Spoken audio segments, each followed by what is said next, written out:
Dari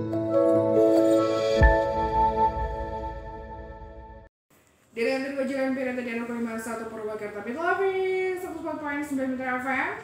Dan seperti biasa di hari Kamis edisi 22 Juni 2023 Pitlovis Beranda Islami kembali di internet dengan Anda. Dan seperti biasa ini kan agak ngesetan ya dengan Pak Ustadz, dengan Pak Fuad ya Pak. Assalamualaikum Pak. Waalaikumsalam warahmatullahi wabarakatuh. Sehat Pak? Alhamdulillah. Oke, Pitlovers, kita sekarang masuk ke tema hari ini, Pitlovers. Seperti biasa, kurban versus akikah ya Pak ya? Ya. Yang kita tahu mungkin sebentar lagi kita bakal berada di Idul Adha ya Pak ya? Ya. Di besok ya Pak ya, kalau pemerintah tanggal 29 ya? Ya, ada yang 28, ada yang ada 28, ada 29 Pitlovers. Jadi sesuai ya dengan tema kali ini, harus berkorban dulu kah atau akikah dulu Pak ya? Mungkin pasti banyak banget Pitlovers di luar sana yang mungkin belum akikah ya Pak ya? Ya. Apalagi udah gede gitu, mungkin orang tuanya belum mampu gitu, apakah didulukan akikah dulu atau korban dulu? Ini gimana Pak? Ya, bismillahirrahmanirrahim. Kita sekalian Mbak Adelina. Iya. Harus ya aku ini Pak. Ya, lupa. Jadi itu adalah pertanyaan pembuka yang sering disampaikan. Betul. Jadi intinya apakah akikah dulu atau korban dulu? Korban dulu, betul. Sebelum menjawab itu kita perlu menelusuri Mbak Adelina. Oke, baik. Bagaimana sesungguhnya korban dan akikah ini? Oke. Jadi korban ini adalah, kalau dalam bahasa Arab disebut udhiyah. Udhiyah atau satu akar dengan kata adha. Adha, Idul Adha. Betul. Itu arti harfiahnya itu adalah hewan. Nah, jadi kata adha itu artinya hewan sembelihan. Bisa unta, sapi, atau domba yang disembelih pada hari raya Idul Adha, di mana penyembelihannya itu mulai tanggal 10 Zulhijjah, ya bisa besok ada dua versi, Iya betul. 28 atau 29 Juni. Kemudian diteruskan 3 hari setelah 10 Zulhijjah, yaitu tanggal 11, 12, dan 13 Zulhijjah, yang biasa disebut dengan hari tasyrik, dengan tujuan meraih keridhaan Allah Subhanahu wa Ta'ala. Intinya korban itu artinya mendekatkan diri kepada Allah. Jadi kenapa disebut korban itu artinya dari kata kurban, bahasa Arab itu artinya mendekatkan diri kepada Allah. Sedangkan akikah itu adalah sama-sama dengan korban, kegiatannya atau aktivitasnya yaitu menyembelih hewan. Tapi bukan pas Idul Adha atau pas Zulhijjah, bukan. Tetapi terkait dengan peristiwa kelahiran seorang bayi. Jadi ini yang melakukan itu adalah orang tuanya. Betul. Itulah akikah. Nah, kemudian akikah ini sama hukumnya dengan korban, sama-sama dianjurkan. Sunnah tapi yang sangat dianjurkan. Atau kalau dalam bahasa fikih disebut sunnah muakkad. Nah, oleh karena itu, kedua ibadah ini posisinya memang dari segi bentuknya itu adalah sama, tetapi waktunya berbeda. Jadi kalau akikah menyembelih hewan terkait dengan kelahiran seorang anak atau seorang bayi, kalau korban itu menyembelih hewan di saat terkait dengan peristiwa haji, ya, yaitu Zulhijjah, tanggal 10, 11, 12, 13 Zulhijjah.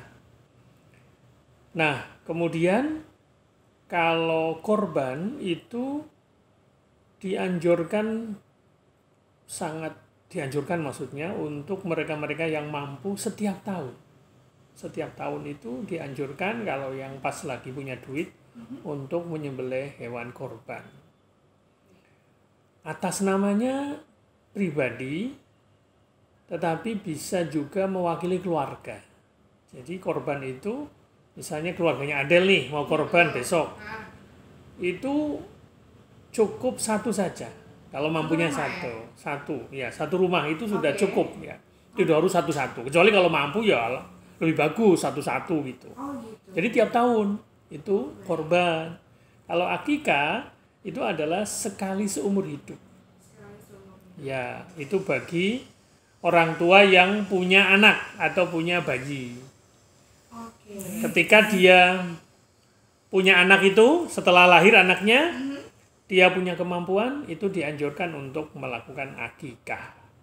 Jadi kalau anaknya laki-laki dianjurkan 2 kambing, kalau perempuan 1. Tapi kalau memang mampunya 1 ya, meskipun laki-laki boleh 1, cukup. Boleh ya, tidak harus 2.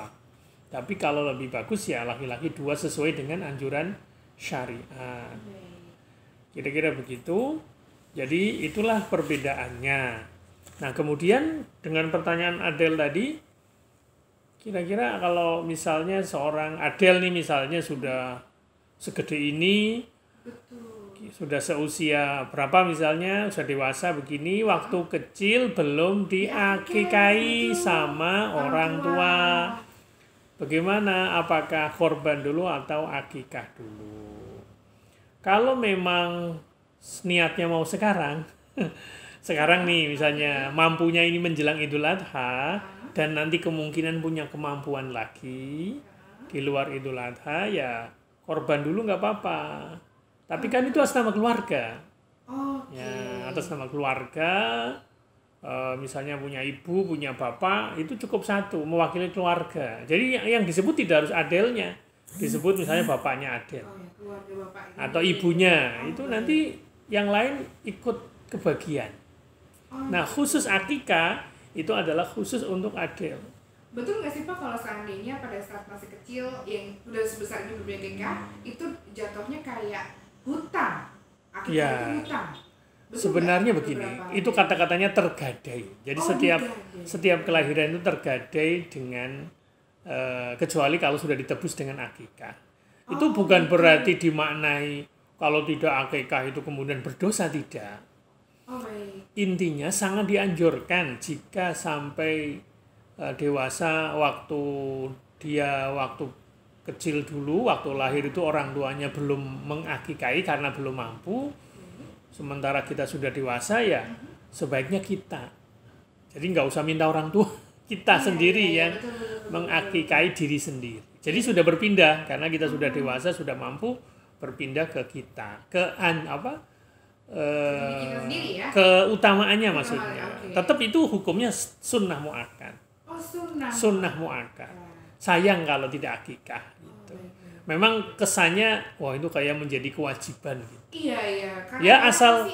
Ya asal dalam artian begini, kita itu kayak pingin betul-betul dalam tanda kutip tadi membayar gadai kita karena waktu itu belum diakikahi, tapi dengan niat sebagai bentuk kesyukuran atas kelahiran kita. Itu bagus-bagus saja. Tapi itu tidak sampai wajib.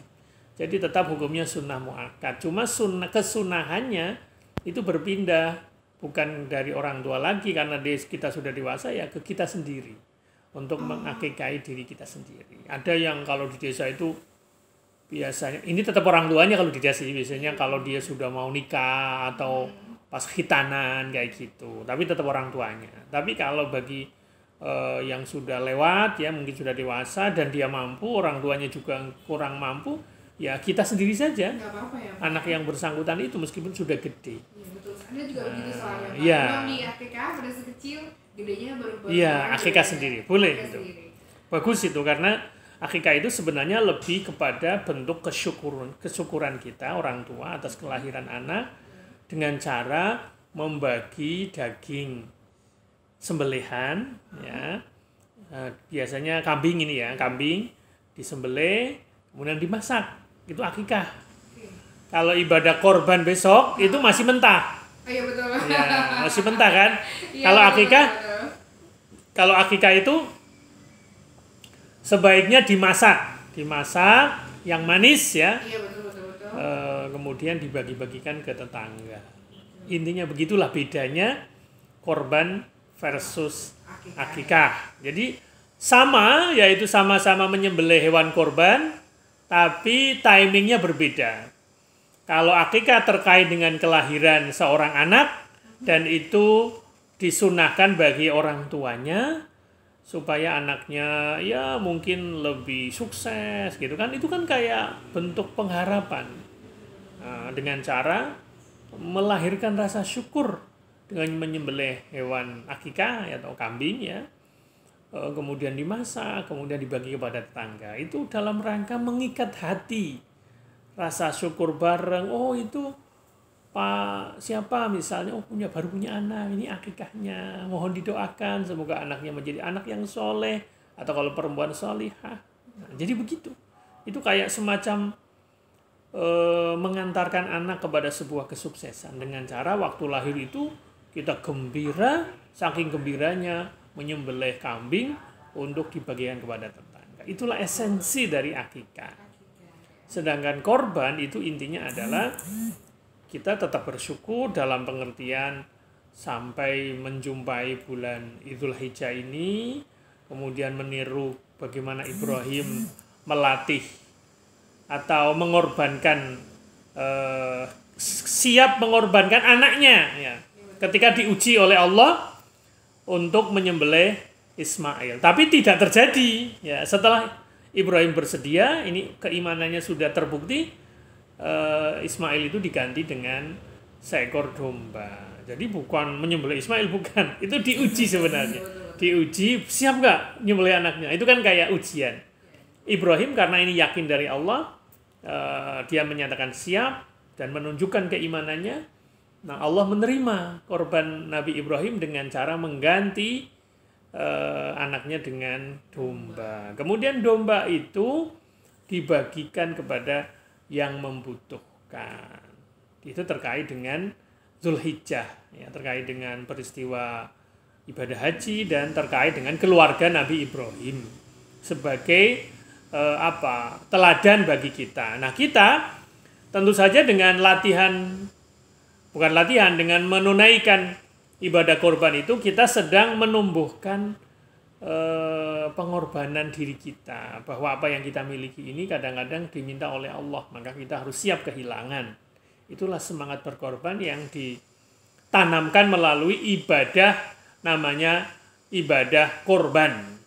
Begitu Mbak Adel ya. Nanti kita lanjutkan ya.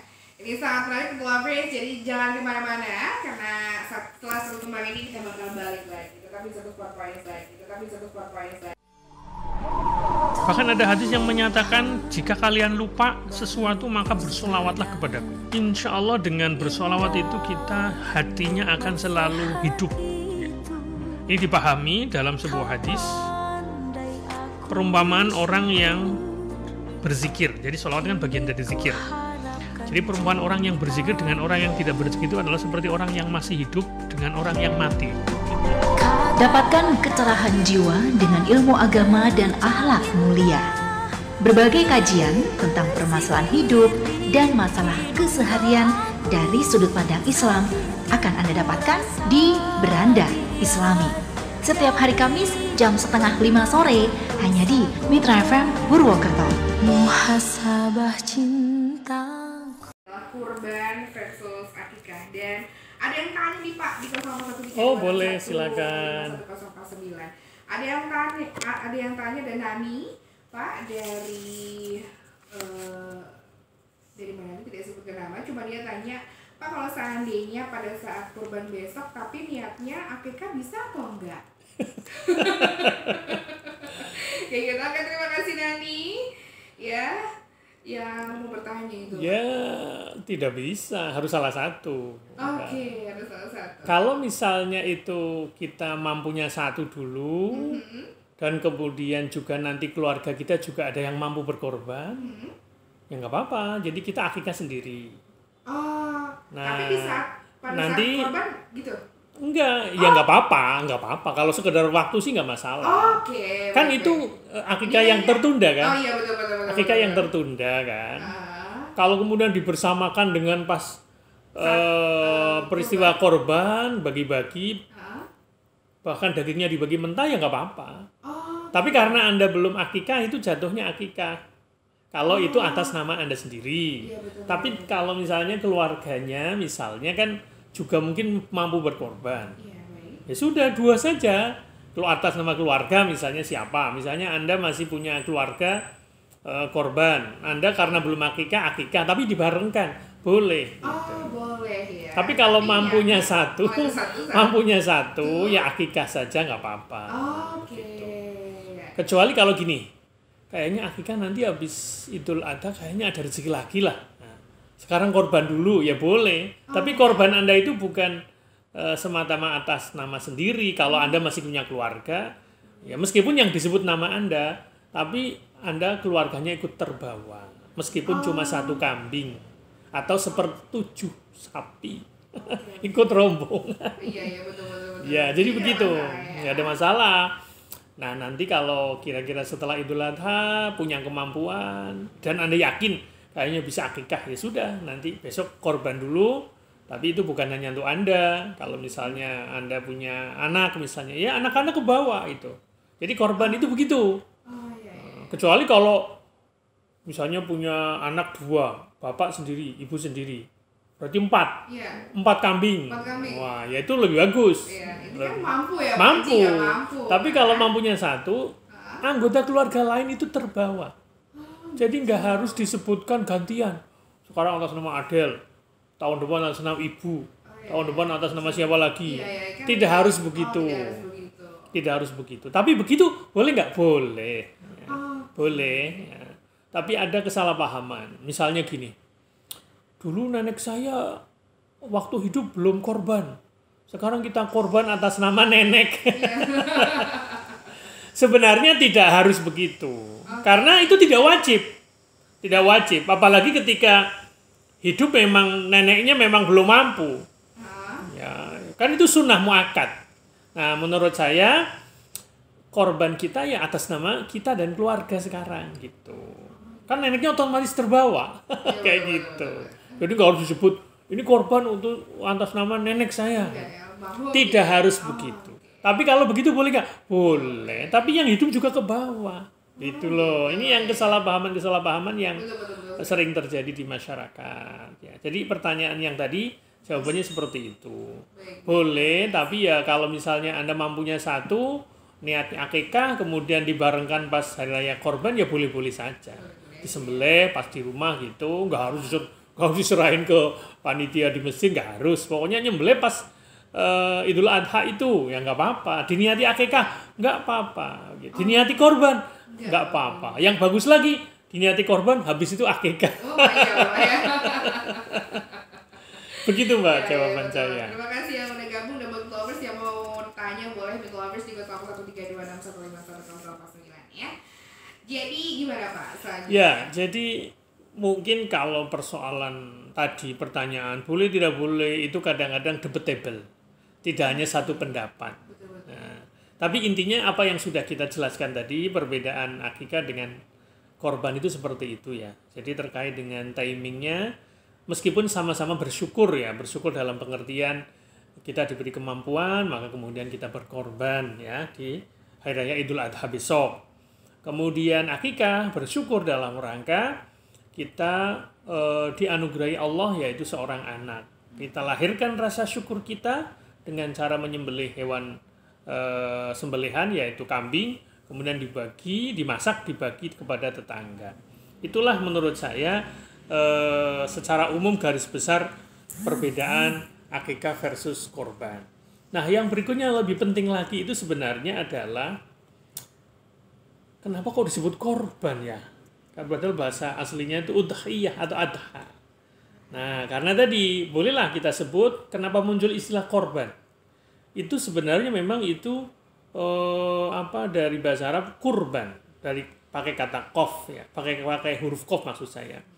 Ya, jadi memang kalau kita kemudian memakai dengan bahasa Indonesia pakai kak, korban, itu ya intinya kita memang dengan berkorban ini dituntut untuk memiliki semangat berkorban yang tinggi dalam hidup ini.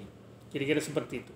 Mengapa kita diperintahkan untuk mencontoh Nabi Ibrahim dan putranya, yaitu Ismail? Nah, intinya kita disuruh mempelajari semangat mereka dalam berkorban. Nah, sekali lagi kembali ke esensi dari korban. Jadi korban itu adalah pendekatan, yaitu pendekatan kita kepada Allah. Jadi yang sampai itu adalah semangatnya kita mendekatkan diri kepada Allah. Jadi hewannya tidak diberikan kepada Allah. Nah, jadi inilah bedanya. Kalau dalam korban itu daging itu bukan sesajen. Bukan. Kalau sesajen kan Sesajen ya Allah, Pak. Iya kan? Ya, betul. Dalam ajaran Islam tidak dikenal seperti Iya, itu. betul. Jadi daging itu disembelih bukan untuk dilarung ke laut begitu, membusuk, iya, tidak. Tapi kita bagikan kepada tetangga, kita makan. Jadi yang sampai kepada Allah bukan dagingnya, bukan darahnya, tapi adalah keimanan kita. Nah, jadi kita mendekatkan diri kepada Allah dengan cara mendekati tetangga, mendekati orang lain, yaitu dengan membagi hewan korban. Jadi jangan salah paham. Korban itu bukan sesajen. Kalau sesajen kan, kita sajikan di bawah pohon makanan. Iya, betul. Ya kan? Iya, sampai makan. busuk. Ya, kira-kira gitu kan? Betul. Karena biar dimakan Tuhan atau dimakan roh. Itu adalah tradisi yang perlu kita koreksi. Nah, disitulah uniknya ajaran agama Islam. Jadi tidak mengenal istilah sesajen, tapi kata pengorbanan ini adalah kita menyembelih dalam rangka mendekatkan diri kepada Allah, kemudian sembelihannya itu kita dekatkan dengan cara kita mendekati tetangga, mendekati orang lain, mendekati sesama manusia dengan cara memberikan mereka hadiah, yaitu hewan korban yang sudah dibagi-bagi, yang sudah dipotong-potong, kemudian dengan cara memberikan kepada mereka yang membutuhkan. Boleh nggak orang kaya dikasih? Boleh. Tapi kalau ada orang miskin, yang diutamakan tuh yang miskin. Ya. Jadi bukan berarti nggak boleh. Kita sebagai hadiah kepada orang tetangga kita meskipun dia kaya, apalagi dia nggak korban misalnya. Iya, betul. Kita berikan, boleh, itu dimakan saja nggak apa-apa. Tapi kalau hewannya terbatas, ya kita harus memprioritaskan kepada yang membutuhkan. Itu menurut saya pemahaman yang perlu kita tanamkan kepada masyarakat, baik yang berkorban maupun yang menerima. Nah, ada beberapa hal yang sering muncul juga, Mbak Adel. Hewan korban, daging kok cuma 1 on misalnya. Cuma jadi selilit aja misalnya. Betul. Nah, kita kalau menjadi penerima hewan korban, ya kita harus rela dengan pembagian dari panitia korban. Karena yang dibagi itu banyak. Bayangkan itu, cuma 2 ekor sapi, orang yang akan dibagi, yang diberi itu ada 500-an. Gimana baginya itu? Kan susah itu kan? Iya, betul. Ya, jadi ya istilahnya ya sedidik ewang. Nah, sedidik ewang. Coba bahasa Indonesianya apa? Bahasa Indonesianya? Sedikit. Sedikitan. Susah kan? Sedidik ewang. Ya pokoknya yang penting kita bisa merasakan enaknya daging korban meskipun cuma sedikit. Ya kalau perlu dikasih kuah yang banyak. Biar kalau perlu ditambahin yang lainnya. Iya. Jadi menurut saya kok ya kita harus bersyukur kalau di lingkungan kita itu masih ada yang menyembelih hewan korban, kita kebagian. Rasanya luar biasa. Kita bisa merasakan mereka banyak loh. Kalau kita mungkin ya bagi yang menengah ke atas tanpa menunggu momen Idul Adha kita bisa makan daging, tinggal ke tempat warung sate, kita bisa berpesta sendiri. Tapi mereka coba bayangkan, yang istilahnya ketemu Bahkan daging itu jarang, mewah gitu. Betul sekali. Nah, jadi kita ikut merasakan gitu. Kemudian yang kedua juga di peristiwa Idul Adha ini ada yang menarik menurut saya. Jadi di situ ada semangat kebersamaannya. Coba bayangkan tuh. Ada yang berkorban, dia menyediakan dana untuk membeli hewan korban. Ya kalau sekarang kira-kira 3 juta lah ya, 3 juta lebih mungkin ya, 3 juta. Nah kemudian ada panitia ya, ada yang menyembelih, tukang jagalnya, ada yang tukang tetel gitu. Biasanya kalau di tempat kita mungkin satu panitia atau satu masjid itu perwakilan dari beberapa RT, ya kan? Iya betul sekali Pak. Ada yang membagi, bayangkan tuh. Kalau kambing bahkan sampai jeruan-jeruannya itu ada yang diambil. Nah, ini kan menurut saya indah itu, ada harmoni di situ. Jadi jangan semata-mata kita lihat dagingnya yang kita makan, tapi prosesnya. Sebagian masyarakat itu di komplek kita, di RT kita ada yang menyediakan hewan korban, bahkan mungkin dia tiap tahun. Itu luar biasa, itu perlu kita doakan. Semoga yang berkorban rezekinya tambah. Begitu kira-kira. Coba kalau kita kemudian mikirnya egois ya.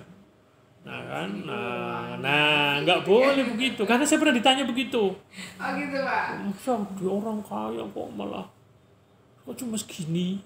Mungkin yang berkorban juga gitu. Yang berkorban juga jangan sampai menuntut. Biasanya mak Pak yang begitu. Nah itu makanya nggak boleh begitu.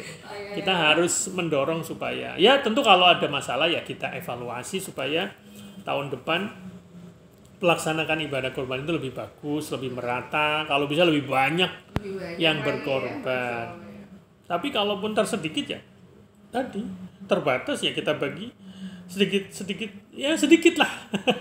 Meskipun cuma 2 on atau mungkin berapa, nggak ada sekilo ya, nggak ada, biasanya nggak ada. Ya alhamdulillah kita terima dan kita nikmati bareng-bareng. Itu menurut saya indah dari ajaran atau peristiwa ibadah kurban ini. Begitu juga akikah ya. Itu juga menurut saya menunjukkan bahwa kita ini sebagai anggota masyarakat ya saling peduli ya, saling kan kayak bahagia ya. Iya. Bahagia dengan kelahiran anak dari tetangga kita. Mereka malah yang punya bayi itu kemudian menyedekahkan atau memberi hadiah kita masakan kambing itu sebagai akikahnya, sebagai rasa syukur mereka orang tua atas kelahiran anaknya. Ini menurut saya luar biasa. Nah, kenapa kita harus mendekatkan diri kepada Allah? Ini kembali ke korban ya. Kenapa kita harus mendekatkan diri kepada Allah? Karena kita berasal dari Allah dan akan kembali kepadanya. Nah, dalam hidup ini jangan kemudian kita kayak mau hidup selamanya begitu, tidak ada tujuan. Jadi korban itu sebenarnya melatih kita untuk ingat tujuan kita, yaitu kembali kepada Allah Subhanahu wa taala. Nah, jadi tindakan berkorban itu tindakan yang disertai pandangan yang jauh, Mbak. Kita punya pandangan jauh ke depan, menunjukkan bahwa kita ini tidak mudah tertipu. Kenapa kita berkorban? Kita jangan tertipu oleh kesenangan sesaat, ya harta benda dan sebagainya. Kesenangan sementara, kemudian kita melupakan kebahagiaan abadi. Nah, disitulah latihannya di situ. Kita latihan membelikan hewan korban itu kan butuh pengorbanan ya. Untuk kemudian kita bagikan kepada tetangga. Nah, Nabi Ibrahim dalam sejarahnya sebagaimana kita pelajari kenapa muncul syariat berkorban, Nabi Ibrahim itu tidak tertipu dengan kesenangan. Apa kesenangannya? Yaitu anak. Nah, namanya Ismail. Ini kan kesenangan yang luar biasa bagi orang tua. Tapi jangan lupa, kesenangan ini tidak akan selamanya. Maka kemudian Ibrahim diuji oleh Allah. Kalau misalnya Allah minta anaknya, boleh nggak? Kayak gitu. Nah, kemudian Nabi Ibrahim mewujudkan bahwa dia adalah orang yang beriman. Kalaupun Allah meminta anaknya, dia siap. Tapi kebetulan setelah menyatakan siap, mau mengorbankan anaknya, kemudian Allah terima semangat atau keimanan Nabi Ibrahim itu, kepasrahan Nabi Ibrahim itu, alhamdulillah anaknya nggak jadi, akhirnya diganti dengan kambing atau domba. Nah, ketika Ibrahim bersedia mengorbankan anaknya, anak ini adalah lambang kesenangan, Mbak. Lambang kesenangan, lambang kebahagiaan sesaat dan sementara, atau kesenangan duniawi bahasa kita. Nah, sehingga kemudian Ibrahim tahu dan yakin bahwa di balik kesenangan yang kita miliki di dunia ini ada kesenangan atau kebahagiaan yang lebih abadi. Nah, yaitu ketika dia ridho atas yang Allah perintahkan. Nah, ini juga penting untuk kita pelajari. Sehingga kemudian alhamdulillah Ibrahim juga punya anak namanya Ismail yang jadi nabi juga nanti. Itu tidak mau terkecoh oleh kehidupan dunia ini, kesenangan di dunia ini. Sama-sama itu anak dan bapaknya itu sama-sama bersedia berkorban. Nah, kemudian diterima oleh Allah, kemudian akhirnya tidak jadi dikorbankan tapi diganti dengan hewan. Nah, ini adalah sebuah simbol supaya kita dalam hidup ini juga seperti itu, Mbak. Kita harus menomorsatukan tujuan hidup kita yang lebih panjang, yaitu kembali kepada Allah Subhanahu wa taala. Begitu, Mbak, nanti kita lanjutkan kembali. Bahkan ada hadis yang menyatakan, jika kalian lupa sesuatu maka bersolawatlah kepadaku. Insya Allah dengan bersolawat itu kita hatinya akan selalu hidup. Ini dipahami dalam sebuah hadis, perumpamaan orang yang berzikir. Jadi sholawat kan bagian dari zikir. Jadi perumpamaan orang yang berzikir dengan orang yang tidak berzikir itu adalah seperti orang yang masih hidup dengan orang yang mati. Dapatkan kecerahan jiwa dengan ilmu agama dan akhlak mulia. Berbagai kajian tentang permasalahan hidup dan masalah keseharian dari sudut pandang Islam akan Anda dapatkan di Beranda Islami. Setiap hari Kamis jam 4:30 sore hanya di Mitra FM Purwokerto. Muhasabah cinta. Dari kedua Jalan PRT dari Rema 1 Purwokerto Mitologis masih bersama kita dan masih bersama dengan tema korban versus akikah Mitologis. Jadi apa Pak dengan nikmatnya berkorban dan akikah? Pasti bernikmat ya Pak ya? Ya, jadi intinya agak mirip sebenarnya. Dalam pengertian kita kan berkorban dengan cara menyembelih hewan korban. Intinya begitu. Betul. Nah, kembali ke tadi bahwa semangat berkorban itu adalah konsekuensi takwa kita kepada Allah. Jadi kalau kita mengaku takwa kepada Allah, ingin membuktikan ketakwaan kita kepada Allah, maka kita harus punya semangat untuk berkorban. Itu adalah perwujudan dari takwa kita. Karena takwa itu jika dijalankan dengan ketulusan, kesungguhan, itu akan membuat kita mampu melihat jauh ke depan. Jadi orang yang mau berkorban itu melihat jauh ke depan. Kemudian mampu menginsafi atau menyadari akibat-akibat perbuatan yang kita lakukan sekarang. Akibatnya nanti seperti apa. Kemudian kita menyongsong masa depan dengan harapan. Coba dipikir-pikir harapannya apa sih?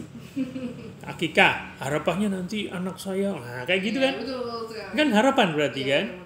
Nah, tentu bukan yang lain-lain. Yang pertama dan utama tentu pinginnya anaknya menjadi anak yang soleh, anak yang baik, sukses, dunia akhirat. Apalagi coba yang mau kita doakan, yang mau kita panjatkan. Sama juga ketika kita menyembelih hewan korban besok pas Idul Adha, itu juga karena kita punya harapan bahwa apa yang kita miliki ini sesungguhnya tidak akan kekal, maka kita harus berani korbankan. Kita keluarkan sejumlah materi untuk kemudian menunaikan ibadah korban, karena kita orang bertakwa. Nah, orang bertakwa itu cirinya itu adalah mampu melihat dan menyiapkan masa depannya. Memikirkan, kemudian menyiapkan apa yang dia miliki sekarang untuk masa depan yang nanti. Masa depannya ini bukan masa depan 1-2 tahun ke depan, tapi juga setelah mati. Kita mau kemana? Itu dipikirkan.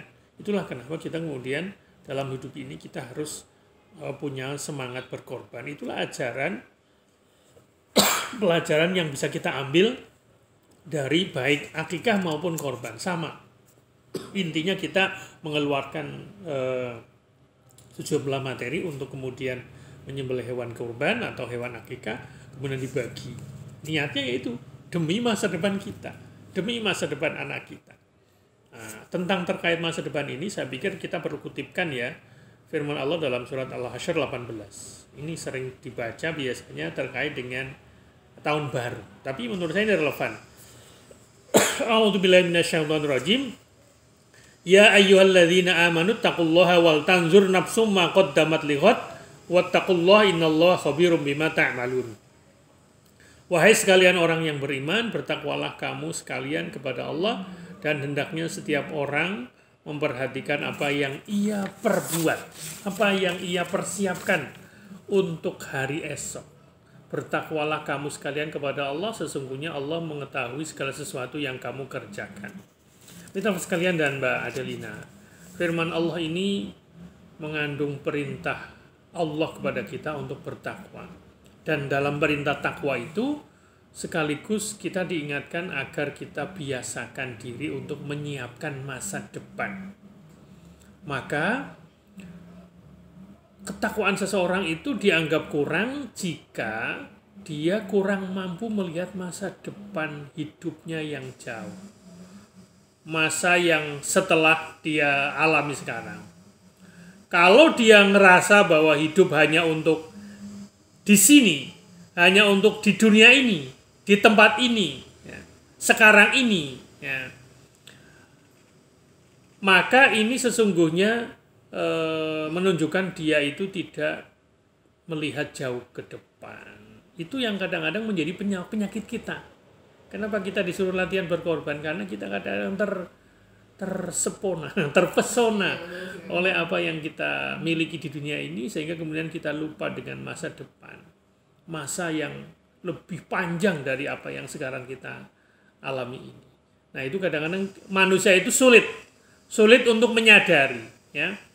Sehingga kemudian kesulitan atau kelemahan inilah yang harus disadari dengan ajaran Allah, yaitu berkorban. Yaitu intinya kita jangan sampai menjadi manusia yang punya pandangan pendek, tidak jauh ke depan. Nah, ini diingatkan juga, ya, menarik ini menurut saya. Kalau tadi surat Al-Hasyr, maka sekarang kita baca surat yang lain, yaitu surat Al-Insan ayat 27.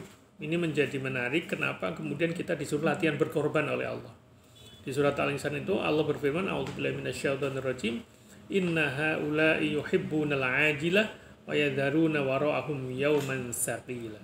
Sesungguhnya mereka manusia, termasuk kita, kadang-kadang mencintai hal-hal yang segera, yang saat ini, bukan yang akan datang, bukan yang kemudian, tapi lebih menyenangi hal-hal yang segera. Kadang-kadang kita itu lebih melihat apa yang kita alami sekarang, mana buktinya, tidak mampu menangkap apa yang akan terjadi kemudian. Sehingga kita ini melalaikan di belakang kita ini masa yang berat, masa yang sulit. Intinya, dengan ibadah korban, kita manusia itu disuruh latihan berkorban. Jangan terjebak dengan masa sekarang atau terjebak dengan apa yang kita alami sekarang, tapi kita harus menyiapkan masa depan. Nah, ini sangat terkait dengan tema kita kemarin, Mbak Adel, terkait bicara tentang apa? Keterpurukan kemarin. Keterpurukan, bahwa kita ini manusia itu kadang-kadang bagaimana kita bahas kemarin, kita ini kadang tidak tahan menderita, tidak tahan menerima cobaan, ya. Kemudian tidak tabah dalam memikul beban. Dan selanjutnya, kita tidak tahan melakukan jeripayah, tidak mau berproses, ya. Padahal proses kerja keras jeripayah itu sifatnya sementara, tidak akan selamanya. Kenapa? Karena kita kadang-kadang mengira bahwa jeripayah itu adalah kesengsaraan, ya, menyangka bahwa kerja keras itu adalah kesusahan yang seolah-olah tidak ada harganya nanti, tidak ada akibatnya. Nah, padahal kalau kita mau tahu dengan semangat berkorban ini, justru di balik jerih payah yang kita alami sekarang sesuai dengan tantangan kita, bagi yang masih muda-muda, yang masih sekolah, ya berarti jerih payahnya adalah belajar. Bagi yang sedang mencari pekerjaan atau bekerja, membangun rumah tangga, ya berarti tugas dia, jerih payahnya adalah berjuang untuk menghidupi keluarga. Nah, kita harus menyadari bahwa akan ada nikmat, ada manisnya hasil dari perjuangan kita. Keberhasilan, kesuksesan. Nah, kita harus tahu bahwa di belakang pengorbanan kita ini akan ada nikmatnya kehidupan, yaitu karunia Allah yang sangat berharga. Begitulah Mbak Adel, jadi dengan seperti ini kita harus melatih perasaan kita supaya selalu optimis kepada Allah Subhanahu wa taala, termasuk optimis dalam menghadapi kehidupan ini. Apapun yang kita alami, terutama hal-hal yang mungkin membutuhkan kerja keras, membutuhkan usaha yang keras, itu harus kita lalui, kita harus jalaninya. Jadi dalam hidup ini yang penting itu mempersembahkan usaha yang terbaik. Soal hasil itu urusan Allah. Jadi kita jangan kemudian gampang patah semangat. Nah, insya Allah nanti ujungnya itu adalah keindahan. Ini jiwa-jiwa ini yang harus kita tanamkan kepada diri kita, keluarga kita, terutama anak-anak kita. Jadi jangan mudah menyerah dalam menghadapi kehidupan ini, sehingga kemudian kita akan bisa mendapatkan indahnya atau manisnya dari hasil jerih payah kita. Begitu juga dalam menjalani kehidupan ini, jangan sampai kita terjebak, terpesona, ya, terkungkung dengan hal-hal yang sifatnya segera dan mungkin dunia. Ya. Dunia ini untuk apa sih? Dunia itu kan untuk akhirat. Walal akhiratu khairul laka minal ula. Jadi akhirat ini sesungguhnya lebih baik dari dunia ini. Jadi jangan terlalu orientasi hidup kita ini jangan cuma di dunia saja. Itulah semangat berkorban yang kita ambil dari ibadah korban, termasuk akikah. Cuma kalau akikah terkait dengan anak itu kan masa depan. Ya kan? Kalau korban anak yaitu Ismail sebagaimana dicontohkan Nabi Ibrahim, itu adalah lambang kesenangan. Nah, itu harus kita korbankan sehingga nanti Allah bisa menerima keimanan dan ketakwaan kita. Begitu Mbak Emily, barangkali karena waktu, ya, semoga bermanfaat apa yang saya sampaikan dan selamat menjelang Idul Adha. Nah, mungkin pas Kamis besok kalau masih bisa berarti pas Idul Adha ya, nggak apa-apa. Demikian, assalamualaikum warahmatullahi wabarakatuh. Waalaikumsalam.